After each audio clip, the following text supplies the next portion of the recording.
What up, though? This your brother Mike X. My killers got them suits on like followers of Farrakhan. And welcome to the 17 Winners Podcast, the realest podcast in the game. I'm the jig in my city. Yeah. I'm not saying they not good. Nah. I'm just saying I'm the realest. Facts. 17 Winners, as y'all know now, 17 Winners represents the 15 years plus 2 that I did in the Michigan prison system. But the 17 Winners Podcast represents for people who, while in prison, who, first of all, we committed the crime. We the ones that did it. We was the ones that were doing dirt in the community and affecting the community negatively. We came through our systems of going through the penitentiary, made decisions to change. So this podcast represents them, and it represents for those who could not get out here to show those changes in the community physically. The Tookie Williams, the Larry Hoovers, those who made changes as examples for us and are not able to get out here and do it themselves. So with that being said, my brother, my partner is my guest for the day. Actually, not even just my partner in real life stuff. We partners in crime. We've been best friends since we was, I think, 13, 14 years old. Welcome Sidney Black to the show. What up? What's good, Introduce yourself to him a little bit, bro. My name's Sidney Black. Born and raised in Lansing, Michigan. Currently 41 years old, blessed to see it. Yes, sir. Got sentenced to 40 to 14 years in prison at the age of 19 years old, 2 years out on parole. Hold on. How much time you get sentenced to? 14 to 40 years in prison. 14 to 40 years in prison. Yes, sir. At what age? At 19 years old. Okay. All right. Go ahead. You can continue. I just wanted to get that clarified, make sure they heard that. Yep. I am currently a owner of 2 businesses and a nonprofit. It's been struggles up and down, but I'm sure we'll get into all that. Yeah, we'll definitely get into all that. So with that being said, like I introduced you, man, this is literally my best friend. Like we went from the streets to the penitentiary to making changes in the penitentiary to now being out in the free world doing these things. So we got a big story to cover. Your story is so much attached to mine that even in putting together this episode, it was like, man, I'm not sure if we're going to stick to the script. Yeah, you didn't know which to hit. You which feel me? Right. We could sit up in here and just talk about our experiences just with each other. Mm-hmm. But I specifically had some things that I wanted to highlight that I like to highlight in every episode. So with that being the case, you said you were sentenced to 14 to 40 years. Yep. Man, you got sentenced. It's crazy because I don't even have to ask these questions. So you got sentenced in the year 2000, of course. Of course. We were both found guilty of armed robbery. 14 to 40 years. I'm not sure if you have ever been asked this because I know I've never asked you. But what was your reaction? What was it once you were sentenced to that? Once you heard that, like, what was your immediate take back? What was your immediate reaction? When I first heard it, I heard it in the number of months that I would do. Right. So I didn't even really calculate how much time they were giving me while they were giving it to me. So when he said the amount of months, I just sat there like, okay. Then I got back to the cell and I counted up the months and it ended up 14 to 40 years. Yeah, because when they say months, it'd be like, oh, months is 12. Like, okay. All right. Yeah. When you go back and you calculate the years, I instantly thought about my son. Right. And I instantly started to cry. Mm. Yep. And then I went from that to the proper phone calls to let my family know. Yeah. And cry some more. So and cry some more. Cry some more. Facts. So I guess you could say my first feeling that when I actually realized how long I got was devastation. That's deep. All right, so Dig, we're going to get into some experience about your bit particularly, right? Mm-hmm. But since we're here now, I want to speed up a little bit and get to some of the experience of coming home. Gotcha. Because, mind you, this show is about, getting out the penitentiary. Absolutely. For the most part, we do got ties with the brothers in there, but of course, I'm here, we here. So with that being said, bro, I've asked everybody so far some of their challenges, some of their advantages of getting out the penitentiary, right? Mm-hmm. But because you were gone so long, you had to go through something to get out, correct? Correct. And that was what, the parole board hearing thing? Yep, I had to go see the parole board. So I guess before we even get to your getting out the penitentiary challenges. Tell me a little bit about the parole here after 14 years, after, getting through that situation. Well, going after 14 years to finally have a chance to come home, not even a guarantee, but a chance to come home, it's scary because the person that you're talking to on the other side of the room pretty much has your life in their hands. Right. And they can sit back and they can look at everything they see on a piece of paper that describes your actions, your, everything that you've been through just on a piece of paper, not the emotions attached to it, not the extra stuff that went along with it, but just what's on a piece of paper. And they have to sit back and say, I'm going to either let this person home or I'm going to let them stay in the penitentiary. Right. Either one. So the fact that they had my life in their hands, it was scary. I had no control. That's crazy, right? So in coming home, now what were some of the things that you had to think of, like in preparation for coming home? Because again, we all have our own different struggles and advantages. Like some people might come home to a bag of money. They don't have nowhere to live. Yep. You might have somewhere to live, but you don't have interviewing experience. Therefore, you're not able to communicate properly to get you a job. Or you don't have a trade that you picked up or something. So what were some of the advantages, disadvantages, some of the things that you came home with, or what you needed? The advantages I came home with was I had a ready-made family. I had a wife. I had a house. All these things that I accumulated while I was in the penitentiary. I had a car. I had money saved for me from when I got home from my parents and my grandparents. Okay. So I had pretty much a good foundation. But the one thing that was a disadvantage is I don't know if I can be the same person, strong-minded person I am in the penitentiary outside of the other side of these gates. Because I've learned how to be myself outside of society.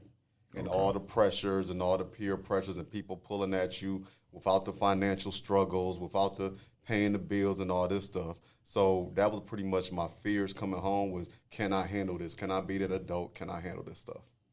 So, damn.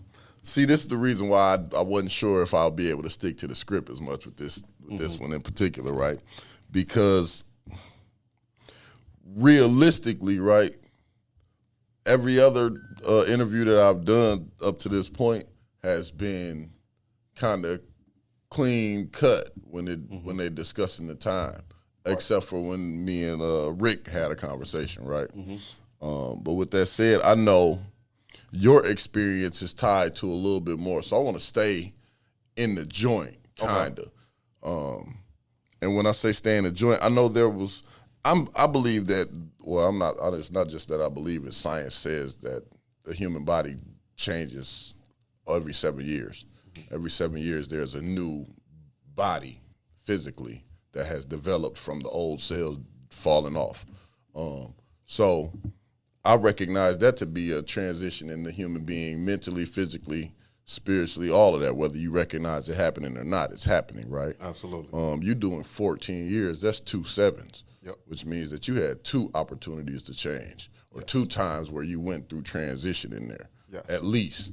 With that being said, bro, I kind of want to go back to that getting to the penitentiary experience. Like, talk to me a little bit about, like, quarantine. Like, how was it coming through and getting your number? Because I remember how it was coming through and getting my number. Yep. I remember the feeling of, like, it literally was like 7 of us in the room, and dog just was like, y'all niggas get naked. Right. It was like, what? He was like, yeah, niggas get naked. All of y'all. Take that shit off and throw it out this little hole. Yep. And then as we walked up, like this was back before they was, or I'm not even sure if it was before, but this wasn't, they wasn't giving us like dead man or probation numbers. I walked up and I was the 358,565th guy in the penitentiary. It wasn't, my number 358,565 was the number I was in line. The guy right behind me got a 566. Number right behind him was 567. You know what I'm saying? And I came to the penitentiary exactly, I believe it was like 2 weeks after you. Yes, you did. And your number is a 326, so it was like 30,000 guys that came through there in 2 weeks of the time that we got arrested. We came through the prison, what they call a bubble. So with that being said, like, give me a little bit about what stuck out in your mind coming through there. I think the thing that stuck out the most was how we were pretty much herded like cattle through there. Like when we go to take a shower, when we go to eat, when we go to do anything, it's all as one, and we're just herded through. Oh yeah, because we had the circle showers at Riverside. Yep, we had the circle showers, so it was a group of us. We all had to go out, and then just to walk down the hallways to go eat and hear the people hitting on the doors and yelling your name, and you recognize faces, even faces you haven't seen in a long time. Yeah. It's like, dang, we are all here. Damn, yeah, I forgot about the circle shower, y'all. For those who are listening, the circle shower is literally like a sprout in the middle of a room, and it's like a circle, though. The sprout is like a circle pipe, and there's water that drains from it's like holes all around the pipe in a circle. It's like 4 people to each one. Yeah, everybody can stand. It's like at least 4 people can shower at once under this. There's no way that you can lift your arms up and not touch somebody. Yeah, facts. And that's how you had to shower in Riverside quarantine in Ionia.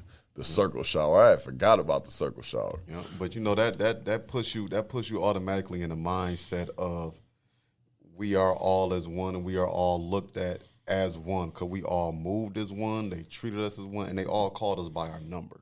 Right. Yeah. I do definitely remember that, because when he gave me my number, he was like, "This your name." Right. Like I don't think I've heard my first name from anyone other than another prisoner that I know in like a long time. Yeah, for sure. I was Black 326385. For sure. That's how they identified me. For sure. So let me ask you this: How was your bit? Like, if you could characterize it, like, I mean, give me some descriptive words about the time that you served. Like, knowledgeable. Knowledgeable? It was knowledgeable. It was knowledgeable. It wasn't, like my bit in particular, it wasn't hard. It wasn't rough, because once I put in my mindset that I was in the penitentiary, I was in the penitentiary. Right. So, like, I didn't What does that mean? Break that down. What that means is anything outside of these gates, I'm going to try my best not to let affect me. Like, I don't even want to really know what's going on out there. I'm not even reaching out to know what's going on out there if it's not with my son, my mother, anybody else. I didn't care. I heard what was going on out there, but that wasn't my focus at all. Right. As soon as I began to focus on things outside of where I was, it would have made my brain heavy, would have made my bit a whole lot harder. Right, right. Because I would start realizing what I'm missing, what I'm not getting, what I want, what I can't get, things like that. Yeah, for sure. Yeah. So let me ask you this. What was it in you, or what was it in your bit that made you decide to make a transition? It was two things. What was that thing? Yeah. What were those like you said, it happens twice. We flipped twice. So coincidentally, I got locked up in 2000. Then when it came to 2007, I ended up in solitary confinement at MTU. And when I was in there, my mom brought my son to come see me right before my mother moved to Vegas. And they told my mom, my son, no, you can't see him. He in solitary confinement. They didn't even know I was in there. So the fact that when I got out and I called my mother, and my mother said my son was crying so hard, that instantly hit a switch in my head. I instantly switched. I can't be going to the hole. I can't be going to the hole. Yeah. Because my mother's the only one that brings my son, and she brings him constantly every 2 weeks. I can't miss that. I can't be going to the hole. I can't miss that. Because as you know, you my brother, you know how much me being away from little Sidney hurt me. Right, yeah. So the fact that he can't come see me and he crying and I barely get to see him already, nah. Yeah. So I instantly began to start weighing out the pros and cons of situations. Weighing out the pros and cons of situations. So at some point in time, you had to have just figured out how to move within the system, right? Yeah. So was that your change, or were you just moving within the system? That's a great question. Man, because I had a brother come on here, man, and he explained, that the parole officer was on his head, and that the parole officer wasn't believing that he was a entrepreneur and that he was working for himself. And then when I asked him like what he was actually doing, he said, "Shit, I know I was really still just trapping." Mm-hmm. Well, then that's why they ain't believe you. You got to. I say, well, how did you eventually get off of parole? The brother said, well, shit, I eventually went and got like a little bullshit job. Well, then you had to figure out the system. So you were not doing right by the system, which is why he didn't believe you. Right. It ain't that the system wasn't right. It's because you were not working according to the way it's supposed to go. Absolutely. So at some point in time, though, just keeping it real in the joint, if you're smart, especially those of us who do a lengthy amount of time, you figure out how the system goes and you figure out where you fit inside of that. That, though, is not necessarily your change. Right. You saying that makes me realize that because, of course, after 07, I still done things that was outside of penitentiary rules. Right. I just, of course, figured out how to, maneuver around them. But I did change my mindset of, all right, I'm not doing that. That I'm not doing. Right. I'm not doing that. The ultimate change came in 2011 when I joined CFL. When I joined Chance for Life. That was the change. Hey. That was it. Okay. Because as you recall, because you was there. This is the second time we heard CFL on here. Right. You were there. Like, I took the class. I started teaching the class. Next thing I know, now I'm being held accountable for my actions around here. Yeah. Because they like, yo, if you want to teach this class and you're teaching all this material and the literature and all that, you have to walk it like you talk it or they're not going to believe you. Yeah. And so I started looking back like, well, yeah, I guess you're right. That goes for all aspects of life. Fact. You're correct. Right. So now I got to start walking. Even though you can still walk it and still kind of, But as you can tell, in the penitentiary, there was still stuff going on, and I would be like, nah, I can't do that, bro. Yeah. Like, I'm done with it. Yeah. I even got laughed at a few times. For sure. Like, what you mean you done? Like, what are you talking? I'm done. I can't do it. For sure. Not just because I'm on my way home, I only got 3 years left. No, it's because I'm starting to change. The change is happening. Whether I like it or not, the change is happening inside me. It's crazy because I remember when you were making your changes and I still wasn't. Right. I still was like exactly in the mix. Yeah. Like, so I remember like coming and saying, hey, bro, shit, I was having weed at that time. Yeah. I was getting like a QP a month. Yeah. I was having weed, bro, here, man. Hey, and I had to tell you, like, yo, don't give me no more. I don't want no weed, I don't bro. want no more. Just give me some food if you're going to give me something. Like, what, man? What are we talking about? But I understood because I had to eventually respect it because, like, again, I made my own changes. And not to cut you off, but that's important to know that when you finally get to a place where you're comfortable with who you are and where you're trying to go, and you can absolutely look back and say no to somebody and say you good, that's a powerful moment. Facts. You broke through something at that point. Facts. You know what I'm saying? Facts. Especially people who matter Absolutely. to you, like whose opinion matter to Absolutely. you. If you get to the point where you can maintain your resolve, even where it may not be popular to the people that matter to you, you achieved a certain level of discipline, a certain level of, consciousness, I think. And that's the first step of getting back into freedom. Or idiocy. And You can be track. like stupid too, though. Don't let we cut. True.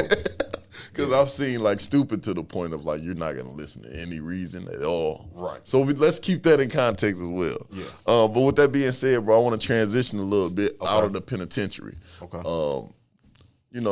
We go back in conversation. We ain't never going back in reality. Facts. But I want to step out of the penitentiary for a second and step into this life that you've created for yourself out here. Entrepreneurship, my brother. Yes. Man, I'm actually so proud of you and the things that you've done. Appreciate it, bro. I didn't even see your entrepreneurship being this. Shit. I was just gonna say we didn't see your entrepreneurship being this. We talked about it a couple of times where like at some point in time you just figured out I'm just not going back to prison. I don't know what else I'm gonna do, but I ain't doing this again. Yep. When I was talking about entrepreneurship then. So it's beautiful to see it have like blossomed the way it did in you on your own. That's another thing about the journey that we both spent, because we didn't do the whole time together. We did about sentenced. 8 or 9 together. We did 8 or 9 out of our time together, but it's every time we were split up and ended up back at the same prison, we seemed to be in sync with where we were as far as our maturity. In sync and new. Yes. Yeah. Yes. Yes, sir. So, so let me start, I guess, in entrepreneurship with Sweet Temptation. We gonna start there? We can start there. Since that's, I guess, the first business. Is that officially the first business that you started running? Yeah, okay. You a gangster, dude. How did you start baking? How did you become a baker? You just did 15 years, 14 years in prison, 2 years on parole. Right. How are you a baker? How do you own a baking company? I'm big on taking advantage of my opportunities. Okay. I'm big on that. When I came home, it was hard for me to get a job. I didn't have really too much interview skills. I didn't have no connections. Every job I've ever had in my life, I had a way in. Okay. Every single job, from teenage to after the penitentiary. Okay. So once I started working at the bakery, from Sheila Burton gave me a job at the bakery. I started in there. Sheila B. Man, I gotta have She B come on. She did a bit. She B come on. She definitely got some game to give. Got to. Yeah. So she gave me pretty much the game on the structure of baking. Okay. You know, the steps of it.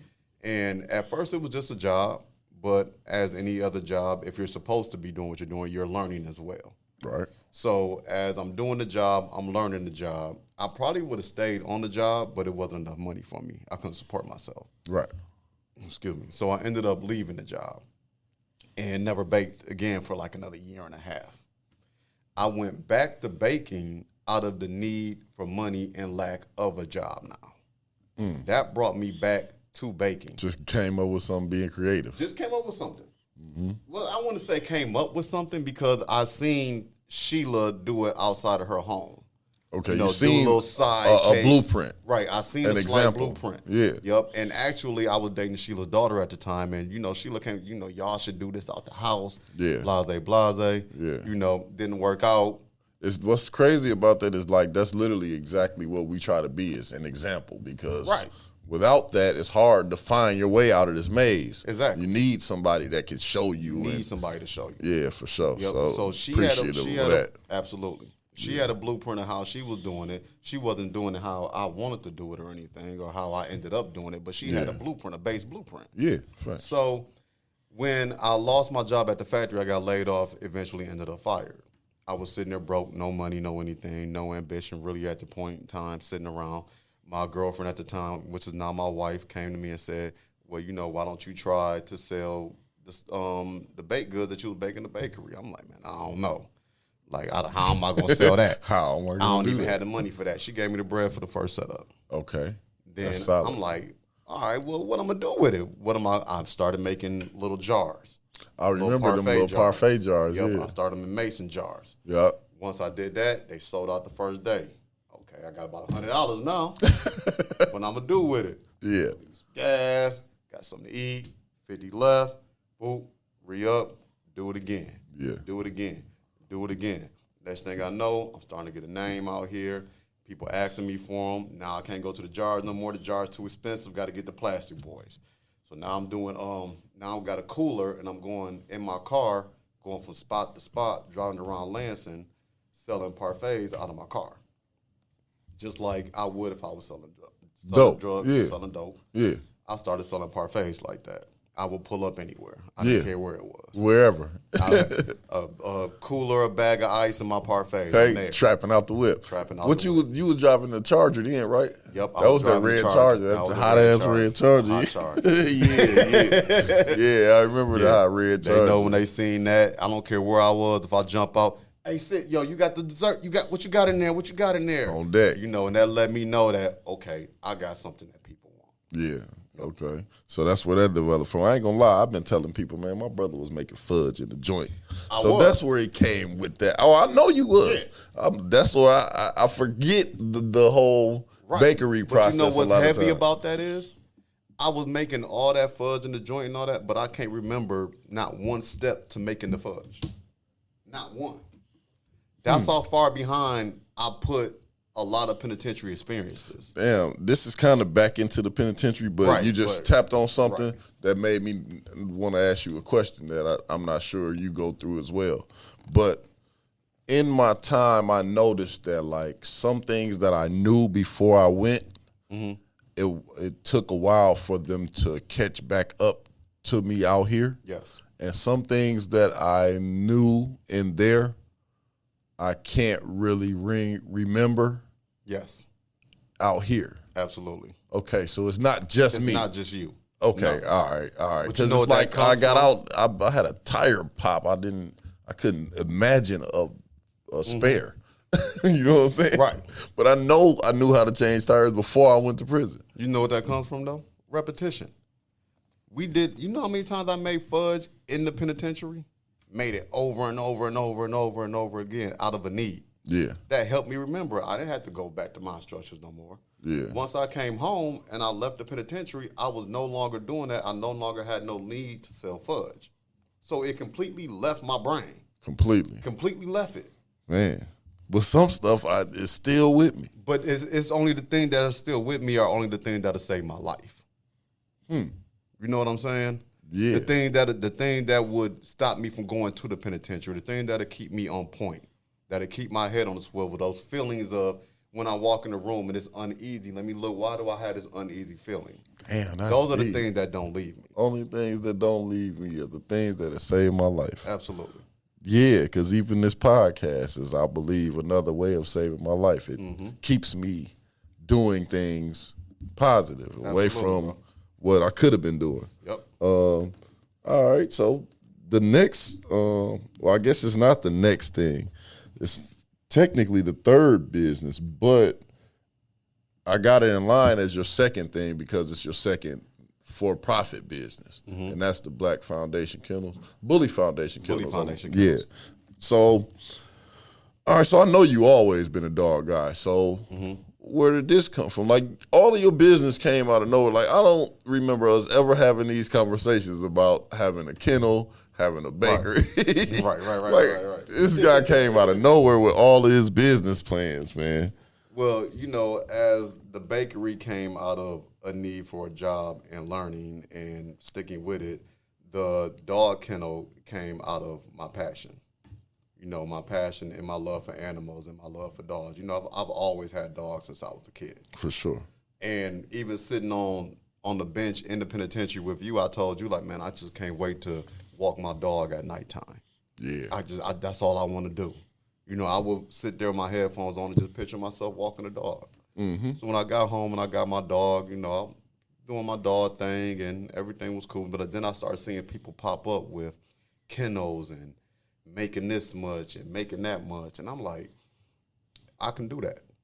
You know, I love my animals that much. I love my animals more than you love your animal, because if I'm doing that, mine's not going to look like that. Because I love my dogs and I know how to, you know, business. Yeah. I know it. Yeah. So I took that and said, you know what? I'm going to throw all my chips in that I got, and I'm going to roll with this. If this doesn't work out, I still have this baking business over here that I can work off of. So this is just a gamble. Yeah. You don't take gambles unless you can risk what you're gambling. Yeah. Yeah. So my other business was able me to risk that. Sustain you, Right. yeah. It made me comfortable. You are like the definition of an entrepreneur, man. You really doing it. So, first of all, I need to know where we can get these bullies from, because I don't want people to miss this. These bullies are really dope. So, shout out your kennel, your Instagram. It's B.L.A.C.K Foundation Kennels LLC on Facebook and Instagram. Okay, for sure. Now, the third one, and probably the most important thing that I wanted to discuss, was the Black Foundation. Yes. Now, this one we actually discussed in the penitentiary. Absolutely. We sat down and built on these acronyms. Yep. So I guess break down Black Foundation, what you've been doing, how long it's been in existence. Give us a little game on that. The Black Foundation has now been in existence for 5 years. Okay. Excuse me. It stands for Bold Leaders Acquire Commanding Knowledge. Acquire commanding knowledge. Yes. And we sat down and for a long time trying to figure out the acronyms for your business, my business, your Right. nonprofit, whatever we was gonna do with it. Yes, sir. And it all boiled down to you can't do anything or be anything that you want to be in life if you don't have commanding knowledge. By that meaning is you can gain a lot of experiences and a lot of knowledge, but if you don't hone on to it and command it and know what to do with it, you're going to be lost. That's facts. So, That's facts. So we originally started that to instill that into young men so that they can grow older to accomplish the goals and things that they want to accomplish. Yes, sir. It started out here with giving back to the homeless and giving back to the people in need as far as food-wise. So we started doing that, and then we started seeing the need for the children in the community for backpacks and clothing and mentorship. So then we started doing backpack drives, and we started doing clothing drives, and we started doing barbecues and things like that. All while trying to figure out how to implement these classes. Yeah. Which we are just now starting to get the ball rolling of this is what we want to do. For sure. But it For didn't sure. start out like that. Right. It started out as that was the ideal of what we wanted years ago in prison. For sure. Some things take 10 or 15 years to grow. Yeah. They say it takes 10 years to be an overnight success. Exactly. So just because my main goal of starting this was this doesn't mean that it had to start there to get to there. Facts. Facts. So what y'all up to right now, man? What is this class you talking about? I know it's still under construction, and I'm a part of it, so I don't act like I don't know about it. Right. But I do want to discuss it a little bit because I believe it's valuable, and the people need to hear about it, and we may need even some support for it. So let's talk to me a little bit about this class because Black Foundation is spearheading this whole project. Yes. So give me a little bit of background or information on this classes or what we're working on. Yeah, we want to begin to start teaching communication skills. We want to teach parenting skills to young parents, potential parents. We want to absolutely instill entrepreneurialism. Yeah, all that skills. We want to target stress. How to decrease stress, how to recognize your hot spots in each other, how to problem solve in the midst of problems. Mathematics. Yes. Problem solving. How to take a step back, how to, pretty much deal with life as it comes and the roadblocks involved in it. Yeah, and basically we're grabbing up as many teenagers as we feel like we can handle. We're looking for specific age groups, but not necessarily rigid with that.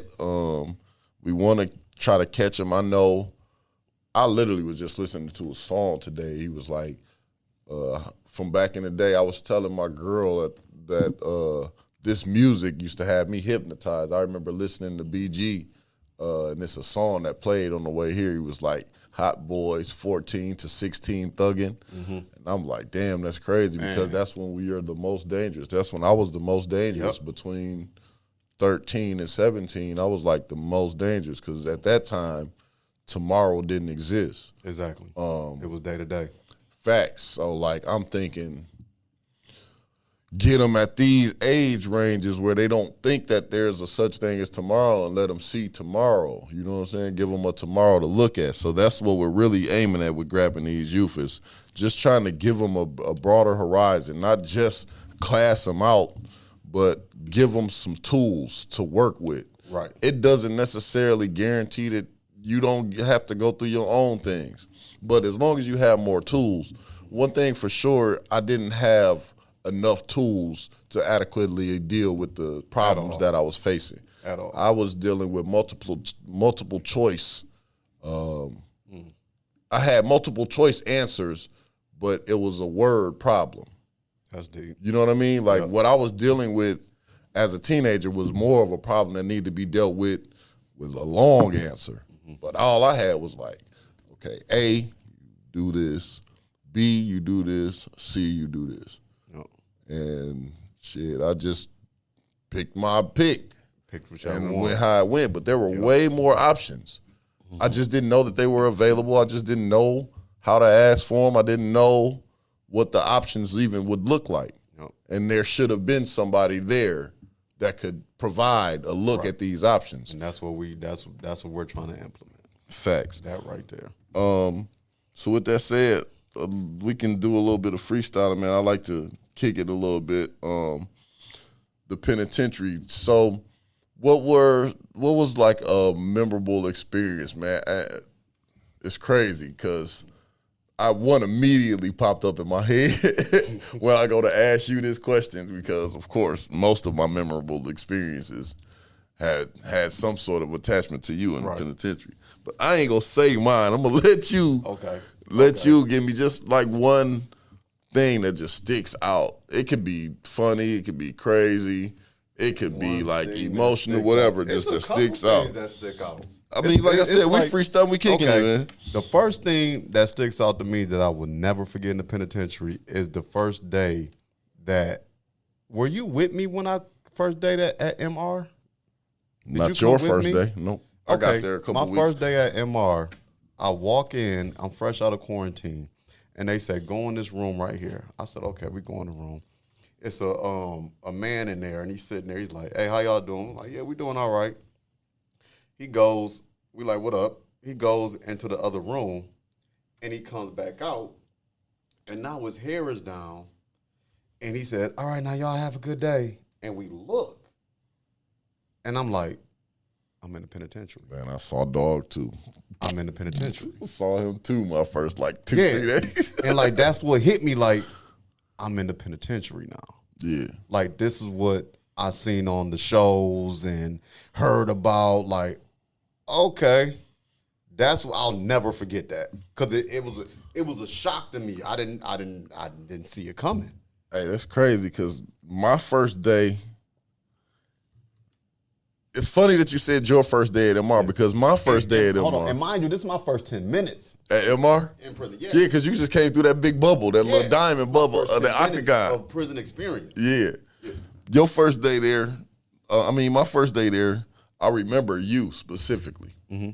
My first day there, because I remember getting there and finding out, man, your brother here at MR2, he whoop-de-whoop. And I remember somebody sending there telling me, wait for you in the child hall or something. Yep.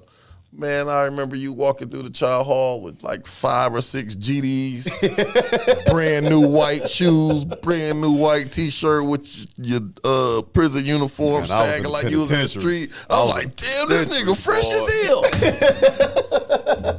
How am I institutionalized? I ain't been in the joint 2 weeks that quick yet. Though. This is my first day. I'm like, man, bro, come through this. And you look like you was in charge. I'm like, damn, my brother's running this. We straight. Man, I was fronting hard. I was fronting so hard. Hey, it was even crazy because by the time I walked out of the chow hall, I ended up catching my first ticket and almost went to the hole. You don't remember that? I got into it with place or hell no. This girl gonna say I called her something I ain't called her. Some CO, what man. She say? Cressinger, hold on. The white girl Cressinger, she said that I called her a white cunt. Nah, they don't talk like that. I didn't even know what the words meant at the time. Yeah. I cussed her out. I did cuss her out. I cussed her out bad. You ain't call her that though. But I didn't use those words, but she couldn't recall all the slang I was using. So instead of that, she just used the worst thing she could think of calling a white girl. And said that's what I called her on the ticket. They damn near took me to the hole. I was in the joint 7 hours. Man. I spent 3 of them hours in the damn holding cell waiting on them to decide if I was going to the hole. This was the first day there after I seen y'all. That was crazy. Yo, that sticks out in my head. Actually, bro, what I was thinking about last night that really sticks out was the day of sentencing. When Judge Wiley looked at me and said, you are a menace to society. And like, who? Who's a menace to society? You. He said, you are a menace to society. At 19 years old, had one felony at 17 years old. Mm-hmm. I am now considered a menace to society? Mm-hmm. Like, you now just slapped this label on me so that everyone in this room now thinks I'm a menace to society. Everywhere that I go in this jail, I am now labeled a menace to society. Yeah, because it's in your paperwork. Because you said it, and you are in a position of power. Yeah, it's in your paperwork. Yeah, it's in my paperwork. You know, I had to go see him when I got my time back. You did tell me that. Yeah, I had to go see him when I tell gave me my that. time back. That's the reason why I believe he didn't give me the time that I was supposed to get back. Because remember, we was going for time served. I went to court thinking, oh, I'm about to literally walk out of court. Like, I'm finna go to court. That was the goal. They're gonna give me time served. I did. At the time, I had 12 years served. Like, man, I'm finna get time served, bro. I remember telling you before I left to go to the county, like, bro, I'm gonna hold you down. When I get out, I'm gonna be sending you money. I just knew I was gonna be the one out. And I'm like, when you figure the game out, give me the game. Give me the game so that when I come home, I can whoop. And I got in front of him and he looked at my prison record. Because, of course, I hadn't caught a felony in 12 years, so there was no background that he could look at as far as criminal history of what I did from the time that he sentenced me. So in my PSI, they used all the tickets that I had caught in prison. At the time, I hadn't caught a ticket in like 5 years. But the 7, 8 years before that, I was tripping. I had 1,000 tickets. You was tripping. And he said, it's good that you haven't caught a ticket in 5 years. Right. But your behavior overall shows that you're not ready to be released yet. And I'm going to sentence you to 180 months to 14 years. When he said it, I damn near thought he gave me more time. Right. I went 180. Wait a minute. We were supposed to come here and I was supposed to get time served. It's the months, man. Yeah, it was supposed to be time served for 12 years. 180 months sound like 15 years. And I know I shouldn't be getting that. Right. And I went back to the penitentiary. My mind was like confused for a minute until somebody told me, like, bro, you do know you get out a year earlier than you were before you left, right? Right.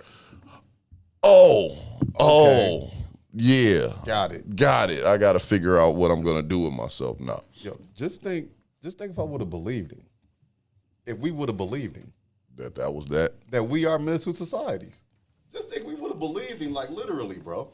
Realistically, I did. You did? Yeah, I'm sure I spent at least the first 5 years of my time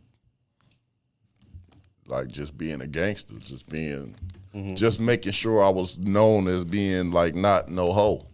Like that's what I spent my first 5 years. Like I tell young guys all the time, like I literally just jacked my first 5 years of prison off on being stupid. Like just because I didn't want nobody to think I was soft.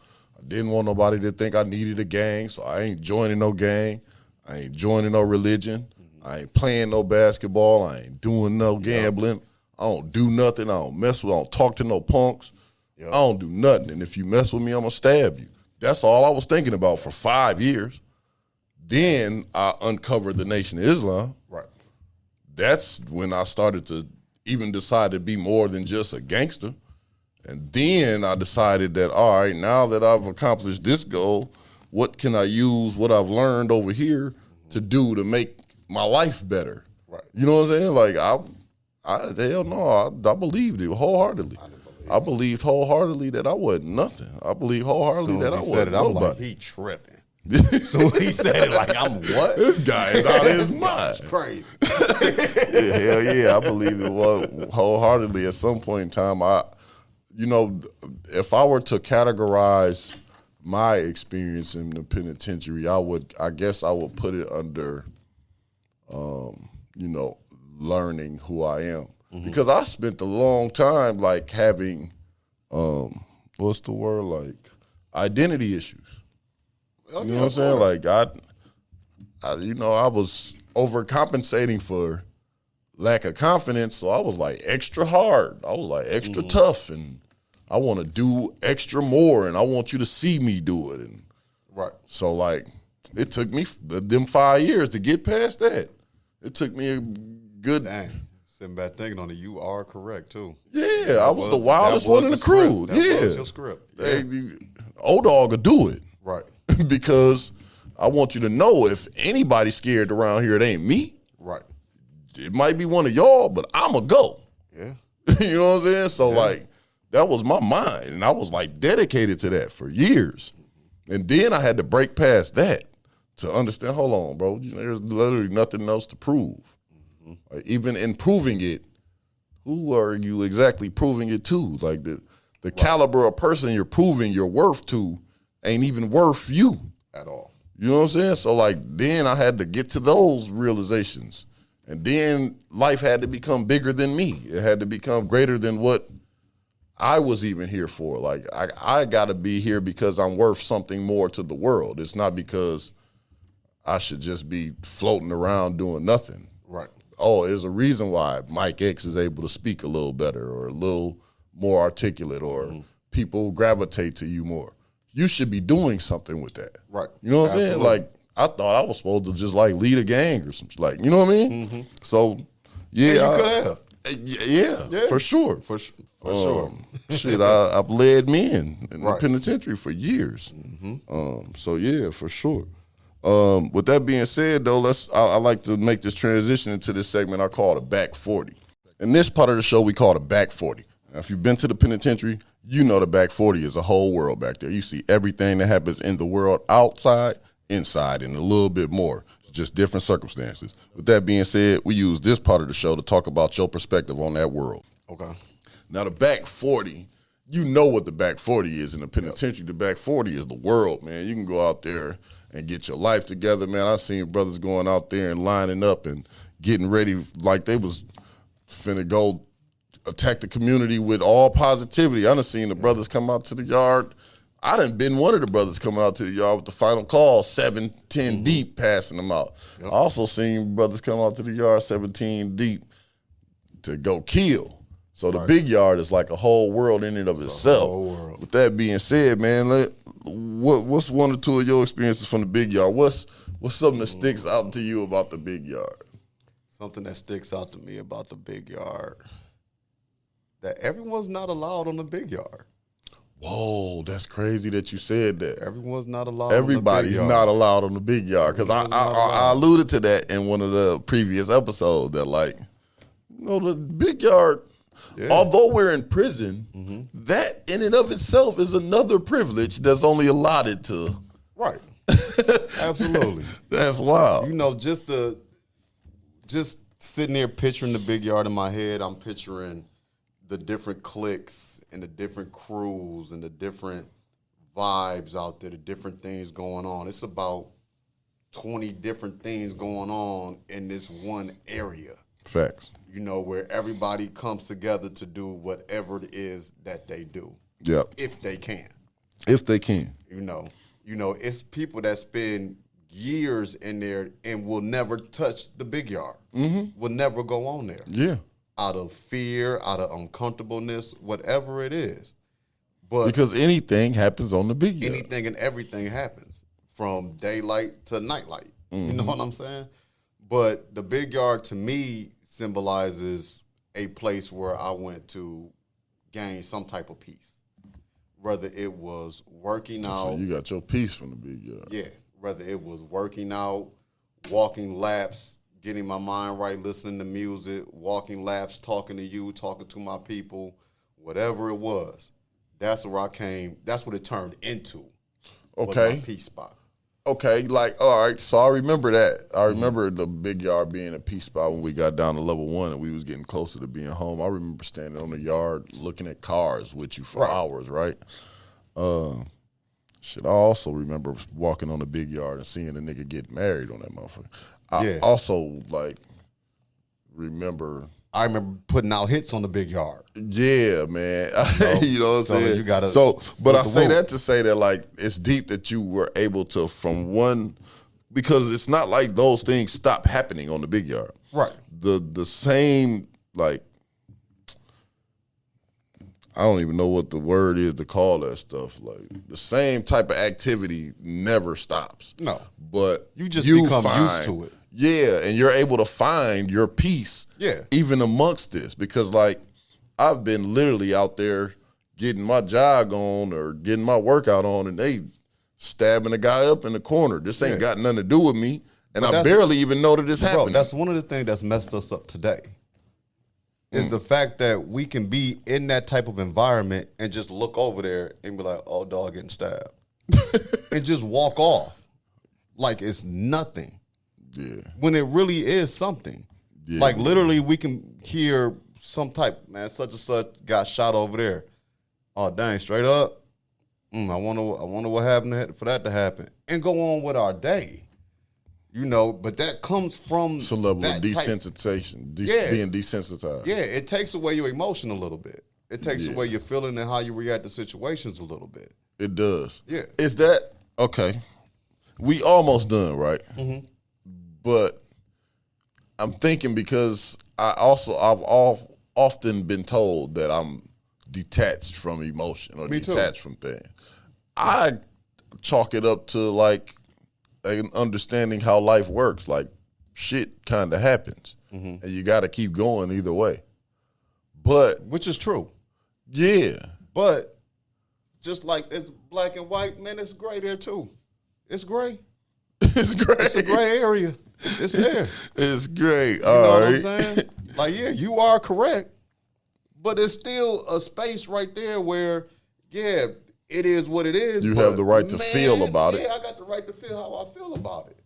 And the fact that we skip over that right to feel part and don't allow ourselves to feel or acknowledge feeling is part of that experience, in my opinion. All right, so I guess you kind of helped me transition to the last segment. In this part of the show, we call lockdown.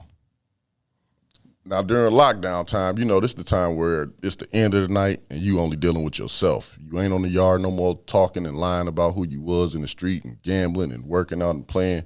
This is when it's just you and you. At that time, that's when you got to deal with the real in the penitentiary. So I like to use this part of the show to give some like final words of wisdom. And the last segment is called lockdown. Now, lockdown is, you know, that time when we done both been in the 1-man cell, 2-man cell, hole, cubes, all that. So, you know, when that door locked and you in that room by yourself, you done lying to people about who you was in the streets, or out there gambling or playing basketball or working out. This is the time when you're dealing with you. So I like to end the show with either an experience or maybe what you do at your lockdown time when you know, meditate on what you meditate on, or just with some, I lied to myself. You lie to yourself? Absolutely. Hold on, break that down. Break that down. When I was on lockdown, I pictured and imagined everything that I wanted to do that I never did before in my life. I made myself in my head just sit back and thinking about, this is what I want to do. This is where I want to be. I need this. I want that. I was lying to myself. I don't know how to get that. It could be the music. I put my headphones on. Next thing you know, I'm with the baddest Costa Rican looking chick from such and such and such and such and such and such. So at what point did you stop doing that? Because in that is a hiding from yourself. Well, in a way, yeah. Because it's also such thing as like visioning yourself and like an imagination and getting out, escaping the prison. Absolutely. But it also comes to a limit where like you can get to the point where like you're hiding from the reality that like you need to be dealing with your own issues. Right. Yeah. So what point was that? Because you immediately answered lied to myself. So at what point did you get to the where you dealt with yourself? It wasn't during lockdown times. It was in the classroom. It was in the classroom. When you had to face what you said out your mouth. Yep. It was in the classroom. Lockdown time, that was my imagination time. So you were never in your cell. Your lockdown time was getting the hell out the cell. There. Well, I don't consider that lying to yourself then. I just consider that getting the hell out the cell. No, I lied to myself. Oh, you was bullshitting. Yeah, I lied to myself the time. Okay. Yeah. All right. Because listen, I'll read a book, man, and I wouldn't be there. I was an avid reader. You know, I was an avid reader in there, so I opened up a book, dog. No, I didn't just do that.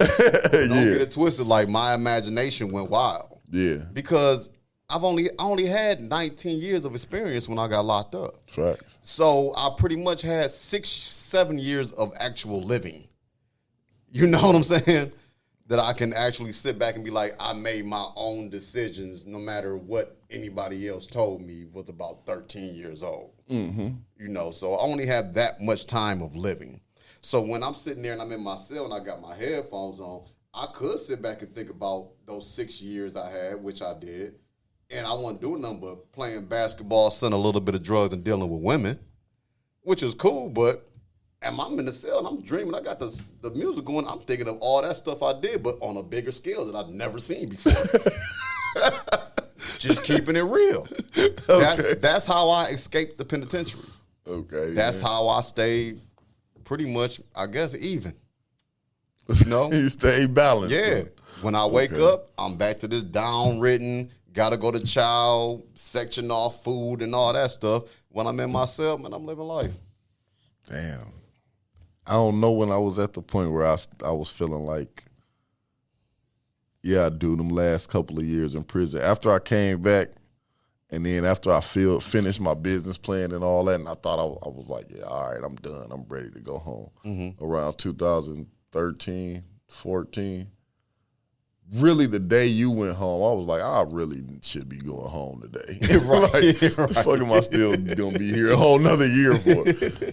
I was ready to go then. But we'll go forever. So like I said at the beginning, or if I even said it at the beginning, I might have said it off microphone to you before we started, that we'll probably end up doing a part 2 because there's so much left to unravel. But I appreciate you coming through. I appreciate y'all tuning in. This was 17 Winners with Brother Mike X.